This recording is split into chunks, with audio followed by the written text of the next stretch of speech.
Hello friends, welcome back to success pathway. ये video अगर आपने क्लिक किया है तो मैं ये उम्मीद कर सकता हूँ कि आप एक सीरियस बैंकिंग एस्पायरेंट होंगे।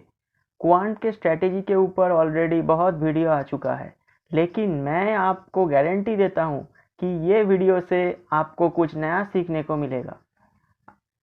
मैं आप लोगों को ऐसा 5 टिप्स बताऊंगा जो आप लोग अगर ठीक से फॉलो किया तो 1 महीने के अंदर अंदर क्वांट आप लोगों को बहुत आसान लगने लगेगा। तो चलिए स्टार्ट करते हैं। और हाँ, अगर आप लोगों को ये वीडियो अच्छा लगता है तो लाइक, शेयर एंड सब्सक्राइब करना मत भूलिएगा। चलिए शुरू करते हैं। तो फ्रेंड्स, SBI PO 2020 आज तो पूरा देश में लॉकडाउन चल रहा है, लेकिन जब ये लॉकडाउन ख़त्म होगा तो सबसे पहले नोटिफिकेशन इसका ही आएगा। तो उसके लिए हमें अभी से प्रिपरेशन स्टार्ट करना पड़ेगा, और प्रिपरेशन स्टार्ट करने के लिए एक प्रॉपर स्ट्रेटेजी होना बहुत ही ज़रूरी है।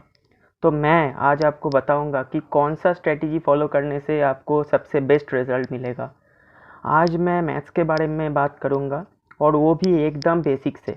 ठीक है, तो चलिए, ये जो SBI PO 2020 का जो पेपर है उसमें मैथ्स का जो क्वेश्चंस रहता है वो 35 क्वेश्चंस रहता है, और मार्क्स भी 35 होता है, लेकिन टाइम जो मिलता है वो मिलता है सिर्फ 20 मिनट्स। तो फ्रेंड्स, क्वांट का स्ट्रेटेजी को समझने के लिए हमें पहले ये जो पूरा पेपर है उसको 3 सेक्शंस में डिवाइड करना पड़ेगा। तो वो जो 3 सेक्शंस है वो क्या है, चलिए देख लेते हैं। ठीक है, तो वो जो 3 सेक्शंस है वो ये है। एक है स्पीड मैथ्स, एक है डाटा इंटरप्रिटेशन, और एक है वर्ड प्रॉब्लम। ठीक है, तो डाटा इंटरप्रिटेशन जिसको हम DI के नाम से जानते हैं, ठीक है, वो है, और है स्पीड मैथ्स, और है वर्ड प्रॉब्लम। ठीक है, तो हम एक एक करके इसको पूरा एनालाइज करते हैं, देन मैं आपको बताऊंगा कि वो 5 टिप्स कौन सा है जो फॉलो करने से आपका जो मैथ्स का जो मार्क्स है वो इंक्रीज करने लगेगा। ठीक है, तो चलिए, स्पीड मैथ्स। पहले स्पीड मैथ्स आ चुका है। ये स्पीड मैथ्स क्या होता है, बहुत लोगों के मन में ये डाउट है जो वो स्पीड मैथ्स क्या है। स्पीड मैथ्स वो होता है जिसको हम कैलकुलेशन का स्पीड से, जिसका जो मार्क्स है वो हम इंक्रीज कर सकते हैं, जिसमें टाइम कम लगता है मार्क्स ज़्यादा आता है, उसको मिल बोलता है स्पीड मैथ्स। ठीक है, तो इस स्पीड मैथ्स के अंदर जो जो टॉपिक आता है वो है approximation, simplification, wrong number series, missing number series और क्वाड्रेटिक इक्वेशन। तो मैंने पीओ के हिसाब से ये जो सीक्वेंस वो रखा है, क्योंकि पीओ में अप्रॉक्सीमेशन ज़्यादा आता है सिंप्लीफिकेशन के मुकाबले, और रॉन्ग नंबर सीरीज ज़्यादा आता है मिसिंग नंबर सीरीज के मुकाबले, और क्वाड्रेटिक इक्वेशन आता है। तो ये जो 35 मार्क्स है उसके अंदर स्पीड मार्क्स से 15 से 20 मार्क्स रहता है। ज़्यादातर 15 ही रहता है, 20 कम रहता है। ठीक है, तो क्लार्क होता तो स्पीड मैथ्स 20 ही ज़्यादा रहता, 15 कम रहता। तो पीओ है तो थोड़ा कम रहता है, 15 मार्क्स रहता है। लेकिन ये जो सेक्शन है ये हम लोगों को ज़्यादा मार्क्स स्कोर करने में हेल्प करता है। ठीक है, तो ये है स्पीड मैथ्स। मैंने आपको बताया कि स्पीड मैथ्स का सिलेबस क्या है। ठीक है, नेक्स्ट मैं देखूँगा, हम लोगों को दिखाऊंगा कि DI का जो टाइप्स है वो क्या क्या है। ठीक है, तो चलिए DI की तरफ बढ़ते हैं। तो ये है हमारा डाटा इंटरप्रिटेशन का सेक्शन DI। ठीक है, इसके अंदर बहुत सी टाइप्स है। ठीक है, पाई चार्ट आ गया, बार ग्राफ आ गया, लाइन ग्राफ आ गया, टेब्यूलर DI आ गया, और सबसे इम्पोर्टेंट जो हर एग्ज़ाम में आ रहे हैं, 2019 से हर एग्ज़ाम में छा चुका है, केसलेट DI। ठीक है, जिसको आप लोग बहुत समझ के चलते हैं, बहुत ज़्यादा इसको आप प्रॉब्लम फेस करते हैं इसको करने में। ठीक है, तो ये है केसलेट DI। ये छोड़कर मिसिंग DI और रैडर DI भी है, लेकिन वो प्री एग्ज़ाम में बहुत कम आता है। ठीक है, ये जो 1 2 3 4 5 जो टाइप्स है ये बहुत ज़्यादा प्री एग्ज़ाम में आता है। ठीक है, तो DI का जो मार्क्स परसेंटेज रहता है वो 35 में एक DI, और कुछ कुछ टाइम में 2 DI आता है, 5 और 10 मार्क्स चलता है। ठीक है, तो ये रहा DI का सेक्शन। थर्ड जो सेक्शन है वो है वर्ड प्रॉब्लम। ठीक है, तो वो वर्ड प्रॉब्लम जो है वो 10 मार्क्स रहता है इससे, वर्ड प्रॉब्लम से। पीओ का जो प्री है उसमें 10 मार्क्स के इधर उधर हो सकता है 2-4 नंबर, लेकिन लगभग 10 मार्क्स रहता है, ठीक है। तो इसके अंदर जो चैप्टर्स है वो यहाँ पर लिखा है, ठीक है।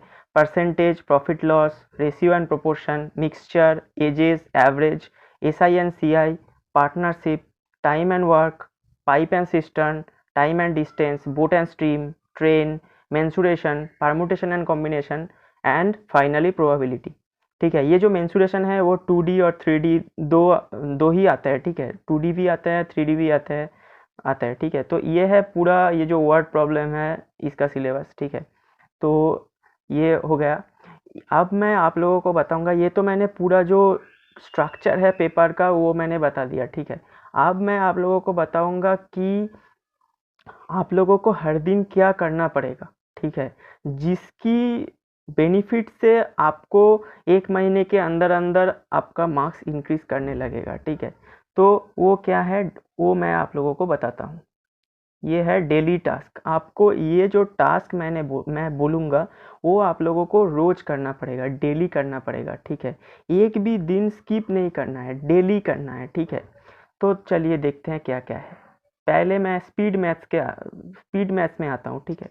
तो स्पीड मैथ्स के अंदर आप लोगों को हर दिन approximation 5, simplification 5, missing series 5, wrong series 5 और एक मैं लिखने से मिस्टेक हो गया, वो है क्वाड्रेटिक इक्वेशन, वो भी आप लोगों को 5 करना पड़ेगा। इसके मतलब ये नहीं कि आप रोज़ बैठ के सिर्फ 5 ही करें, ठीक है। ये मिनिमम है। आप चाहे तो 10 कर सकते हैं, ठीक है, लेकिन ये आप लोगों को करना ही पड़ेगा, ठीक है। 5 25 क्वेश्चन स्पीड मैथ से आप लोगों को हर दिन बनाना ही पड़ेगा। और वो थोड़ा थोड़ा करके आपका लेवल जब इंक्रीज होगा, आप ये जो नंबर्स है 5 वो आप थोड़ा थोड़ा करके इंक्रीज कीजिएगा। पहले आप जब स्टार्ट किया तो करेंगे तो 5 से स्टार्ट कर सकते हैं, ये मिनिमम है, ठीक है। ये स्पीड मैथ्स का जो सेक्शन है मैंने बताया। नेक्स्ट है डीआई का सेक्शन। डीआई हर दिन आप लोगों को 3 से 4 डीआई करना ही पड़ेगा, ठीक है। तो उसका लेवल आप आपके हिसाब से चूज कर सकते हैं। 2 इजी ले लिया, 2 एक दिन 1 मॉडरेट ले लिया, 3 इजी ले लिया, और नेक्स्ट दिन 3 मॉडरेट ले लिया, 1 इजी ले लिया। हर दिन आपको 3 से 4 डीआई करना ही पड़ेगा, ठीक है। तो नेक्स्ट जो सेक्शन है वो है वर्ड प्रॉब्लम। वर्ड प्रॉब्लम के जो सेक्शन है उसमें आप लोगों को हर दिन 3 चैप्टर्स उठाना पड़ेगा और उससे 5 टोटल 15 क्वेश्चंस करना पड़ेगा मिनिमम। इससे ज़्यादा भी आप कर सकते हैं और करेंगे, लेकिन मिनिमम आप लोगों को 3 चैप्टर्स उठाना पड़ेगा और 5 क्वेश्चंस करना पड़ेगा, ठीक है। तो ये 3 चैप्टर्स, ये जो चैप्टर्स का लिस्ट है इनसे आप 3 चैप्टर्स उठाएंगे और 15 क्वेश्चंस करेंगे मिनिमम, ठीक है। तो आप लोगों का जो मन में चल रहा होगा कि इतना कंटेंट कहाँ से मिलेगा। तो कंटेंट के लिए आप ये जो वर्ड प्रॉब्लम का कंटेंट है इसके लिए आप RS अग्रवाल का बुक फॉलो कर सकते हैं। अच्छा बुक है और बिल्कुल बेसिक से हाई लेवल तक क्वेश्चंस वहाँ पर है, तो आप वो बुक फॉलो कर सकते हैं, ठीक है। इसके साथ जो टेलीग्राम चैनल होता है वो उसमें बहुत कंटेंट मिलता है। आशीष अरोड़ा सर का जो टेलीग्राम चैनल है उसमें बहुत कंटेंट है। मैं तो वहाँ से ही प्रैक्टिस किया था, तो उसमें कंटेंट भरा पड़ा हुआ है। तो आप वहाँ से कंटेंट उठा के स्टार्ट कर दो, ठीक है। कंटेंट का कोई जो कमती नहीं होगा, आप स्टार्ट कर दो, वहाँ से कंटेंट बहुत मिलता है, ठीक है। आशीष अरोड़ा सर के जो टेलीग्राम ग्रुप है उसमें बहुत कंटेंट है, आप वहाँ पर जाओ, ज्वाइन हो जाओ और उससे कंटेंट डाउनलोड करो, PDF मिलता है, डाउनलोड करो और करना स्टार्ट कर दो, ठीक है। तो ये था जो आपको डेली टास्क करना पड़ेगा, वो मैंने आप लोगों को समझा दिया। अब मैं बताऊंगा कि वो 5 टिप्स क्या है जिनसे आपका जो आप जो गलत करते हैं उसको मैं सही करवाऊंगा, ठीक है। तो पहला टिप्स है, tips number 1, accuracy first then speed. आप लोग गलती ये करते हैं कि आप पहले ही स्पीड के पीछे भागते हैं कि बहुत जल्दी करना पड़ेगा, जल्दी करना पड़ेगा, जल्दी करना पड़ेगा, और ये जल्दबाजी के चक्कर में आप लोग गलत कर देते हैं। ठीक है, एक्यूरेसी मेंटेन नहीं हो पाता, और इसलिए आप करके तो आए 30 लेकिन मिला 20। ये बहुत गलत बात है, ये नहीं होना चाहिए।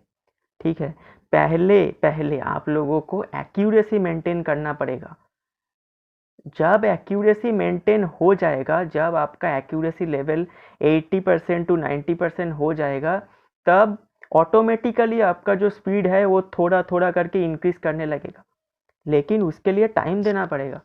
मैंने आप लोगों को जो डेली टास्क बताया वो सिंसियरली करना पड़ेगा, तो एंड ऑफ द डे आपका एक्यूरेसी जब बढ़ेगा तो स्पीड बढ़ेगा। तो पहले स्पीड की तरफ ध्यान मत दीजिए। मैं भी ये गलती किया था, लेकिन मैं ये गलती नहीं दोहराया। मैं पहले एक्यूरेसी के तरफ ध्यान दिया, देन मैंने स्पीड के ऊपर ध्यान दिया, और ये बढ़ा। ठीक है, आपका भी बढ़ेगा। ठीक है, तो टिप्स नंबर 1 क्या है? Accuracy first then speed. Tips number 2, proper sequence. ये एग्ज़ाम हॉल का बहुत ही एक जो बहुत गलत करते हैं आप लोग कि आप सीक्वेंस मेंटेन नहीं करते। पहले मैथ्स का सेक्शन आया, नंबर 1 क्वेश्चन वर्ड प्रॉब्लम आप करना स्टार्ट कर दिया, वो नहीं हुआ तो आपका जो आपने किया कि मैं ये करके ही छोड़ूंगा, तो उसके पीछे आप 5 मिनट गवा बैठे। ठीक है, ये नहीं करना है, आपको प्रॉपर सीक्वेंस मेंटेन करना पड़ेगा हॉल में, नहीं तो आप जानने के बावजूद आप ये पूरा जो पेपर वो देख ही नहीं पाएंगे, करना तो बहुत दूर की बात है। ठीक है, तो प्रॉपर सीक्वेंस क्या है? पहले आप लोगों को स्पीड मैथ्स के तरफ ध्यान देना पड़ेगा। पूरा जो स्पीड मैथ का सेक्शन है वो पहले पूरा आपको सॉल्व करना पड़ेगा। नेक्स्ट आपको आना पड़ेगा डीआई के सेक्शन में, डीआई आपको करना पड़ेगा, और लास्ट में आना पड़ेगा वर्ड प्रॉब्लम के सेक्शन में। ये जो डीआई और वर्ड प्रॉब्लम का सेक्शन है, इसमें इधर उधर आप कर सकते हैं। आप पहले वर्ड प्रॉब्लम कर लिया, देन आप डीआई कर लिया, ये कर सकते हैं, लेकिन स्पीड मैथ्स आप लोगों को पहले बनाना पड़ेगा, क्योंकि स्पीड मैथ्स करने से आप लोगों का जो कॉन्फिडेंस लेवल है वो बढ़ जाता है। जब 15 क्वेश्चन आप 5 मिनट से 6 मिनट से 7 मिनट तक बना पाओगे, तब आपका जो कॉन्फिडेंस लेवल है वो इंक्रीज हो जाएगा। तो ये करना चाहिए, तो प्रॉपर सीक्वेंस मेंटेन करो। ये था टिप्स नंबर 2। अब टिप्स नंबर 3। टिप्स नंबर 3 है, ये जो 3 चैप्टर्स आप लोग देख रहे हो, percentage, profit and loss and ratio, ये क्वांट सेक्शन का बेस है। ये 3 चैप्टर्स आप लोगों को कंप्लीट करना पड़ेगा फर्स्ट। ठीक है, और एकदम बेसिक से हाई लेवल तक कंप्लीट करना पड़ेगा। Percentage, profit loss and ratio, ये 3 चैप्टर आपको पहले कंप्लीट करना है, देन आप लोगों को अदर चैप्टर्स में जाना है, क्योंकि ये चैप्टर्स बाकी जो चैप्टर्स है उससे जुड़ा हुआ है। ठीक है, तो ये था tips number 3। Tips number 4, don't see the timer. ये तो बहुत लोग गलत करते हैं कि वो जो राइट कॉर्नर में जो टाइमर होता है, जो क्लॉक होता है, उसके तरफ बार बार देखते रहते हैं। आपका देखने से क्या वो टाइमर का जो टाइम है वो क्या बढ़ जाएगा? आपको क्या समय ज़्यादा मिल जाएगा? नहीं ना। तो क्यों उसके तरफ देखते हैं? आप अपना जो काम है उसमें फोकस कीजिए ना। उसके तरफ बार बार देखने से जो होता है वो है कि आपका जो कंसंट्रेशन है वो गिर जाता है। ठीक है, नर्वस हो जाते हैं, और नर्वसनेस से बहुत क्वेश्चन गलत हो जाते हैं। तो टाइमर के तरफ मत देखिए, उसका जब 20 मिनट्स खत्म हो जाएगा तो वो अपने आप बंद हो जाएगा। तो टाइमर के तरफ मत देखिए, अपना जो काम है वो करते रहिए। ठीक है, ये था टिप्स नंबर 4। और टिप्स नंबर 5, यह है regular mock test after 1 month. 1 महीने के बाद रेगुलर हर दिन आपको मॉक टेस्ट देना है, और सिर्फ मॉक टेस्ट देना नहीं है, उसका प्रॉपर एनालाइज करना है। ठीक है, मॉक टेस्ट सिर्फ मॉक टेस्ट देने से कुछ नहीं होता है, उसका प्रॉपर एनालिसिस करना पड़ता है, तभी कुछ हो पाएगा। क्योंकि एनालिसिस करने से आप ये समझ पाओगे कि आपका जो कमी है वो किस में है, आपका जो स्ट्रॉन्ग सेक्शन है वो क्या है, ये आपको जानना बहुत ज़रूरी है। तो रेगुलर मॉक टेस्ट दीजिए और उसको एनालाइज कीजिए। सुबह मॉक टेस्ट दीजिए, शाम को एनालाइज कीजिए। आपको आपका हिसाब से वो जो स्केड्यूल है वो बनाना पड़ेगा, लेकिन मॉक टेस्ट आपको देना ही है। और मॉक टेस्ट के लिए आप कोई सा भी मॉक टेस्ट ले सकते हैं। SBI PO प्री के लिए मैं जो यूज़ करता हूँ वो अड्डा 247 का मॉक टेस्ट यूज़ करता हूँ, ठीक है। वो बहुत स्टैंडर्ड है, आप ग्रेड अप का ले सकते हैं, आप टेक्स्ट बुक का ले सकते हैं। वो थोड़ा इजी लेवल रहता है, बेसिक से रहता है। लेकिन ऑलिव बोर्ड का मत लीजिएगा प्री के लिए, क्योंकि ऑलिव बोर्ड का जो स्टैंडर्ड है वो थोड़ा हाई रहता है, ठीक है। वो मेंस के लिए बहुत अच्छा है, लेकिन प्री के लिए शुरू में अगर आप वो करने जाओगे तो मार्क्स कम आएगा, और उससे आपका जो डिटर्मिनेशन है वो थोड़ा गिर सकता है। तो ट्राई कीजिए, अड्डा 247 का खरीद सकते हैं, वो अच्छा है, ठीक है, और स्टैंडर्ड है। SBI PO प्री के लिए ठीक ठाक पेपर बनाता है, ठीक है। तो रेगुलर मॉक टेस्ट देना पड़ेगा आप लोगों को एक मंथ के बाद, ठीक है, 1 महीने के बाद। तो ये था टिप्स नंबर 5। मैं उम्मीद करता हूँ कि अगर आप ये जो टिप्स मैंने बताया, 5 टिप्स बताया, ये 5 टिप्स अगर आप ठीक से ईमानदारी से फॉलो किया, और जो मैंने डेली टास्क जो मैंने दिया आप लोगों को, वो अगर आपने ईमानदारी से रेगुलर किया, तो 1 महीने भी नहीं लगेगा, उससे पहले ही आपका जो स्पीड है, उससे पहले ही आपका जो कॉन्सेप्ट है क्वांट का, वो इंक्रीज होने लगेगा, ठीक है। तो ये था आज का पूरा सेशन। मैं उम्मीद करता हूँ कि सेशन आपको अच्छा लगा होगा। तो अगर अच्छा लगा है तो इस सेशन को लाइक कीजिएगा, चैनल को सब्सक्राइब कीजिएगा, क्योंकि आप जब इस चैनल को सब्सक्राइब करेंगे तो मुझे थोड़ा सा मोटिवेशन मिलेगा, ठीक है, कि नेक्स्ट वीडियो बनाने के लिए। और कमेंट करके ये ज़रूर बताइएगा कि नेक्स्ट वीडियो मैं किसके ऊपर लेकर आऊँ, रीजनिंग के ऊपर, कि इंग्लिश के ऊपर, कि GA के ऊपर, ठीक है। तो ये मुझे बताइए कमेंट करके कि कौन सा सब्जेक्ट मैं नेक्स्ट डिस्कस करूँ आप लोगों के साथ, ठीक है। तो मिलते हैं नेक्स्ट वीडियो पे। All the best.